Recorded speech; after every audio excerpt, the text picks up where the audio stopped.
భారతదేశంతో కూడా ఎన్నో సత్సంబంధాలు కలిగిన ఒక గొప్ప యోధుడు ఫిడెల్ కాస్ట్రో. అప్పటి భారత ప్రధాని అయిన ఇందిరాగాంధీతో కూడా తను కలిసే ఉండేవాడు. ఆ ఇందిరాగాంధీ గారిని తన చెల్లెలుగా, తన సోదరిగా చెప్పాడు ఎన్నో సందర్భాల్లో.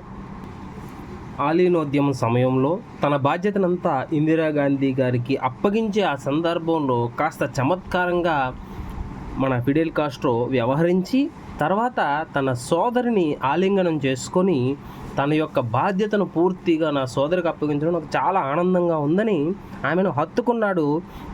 ఇది ఒక గొప్ప సంఘటనగా చాలా ఏళ్ళు వాళ్ళిద్దరి మధ్య ఈ యొక్క సోదర బంధం అనేది కొనసాగింది. నెహ్రూ గారు కూడా మన కాస్ట్రోని కలుసుకున్నప్పుడు ప్రపంచంలోనే అత్యంత సాహసిని కలుసుకోవడం నాకు చాలా ఆనందంగా ఉంది అంటూ ఆయన్ని చూసి ఎంతో ఆనందించాడు మన యొక్క భారతదేశపు మొట్టమొదటి ప్రధాని. చమత్కారంలో ఫిడెల్ కాస్ట్రో కూడా తక్కువ వాడు కాబట్టే నన్ను చూసేందుకు వచ్చిన తొలి భారతీయ ప్రధాని నువ్వే అని చెప్పి బదులిచ్చాడు.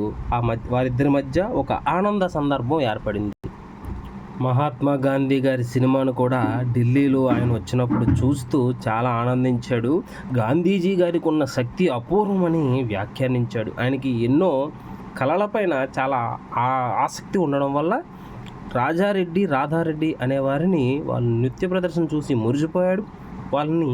వారి దేశానికి తీసుకెళ్ళి 3 రోజులు వాళ్ళ ప్రదర్శన అనేది ఆ దేశంలో ఇప్పించాడు కాస్ట్రో.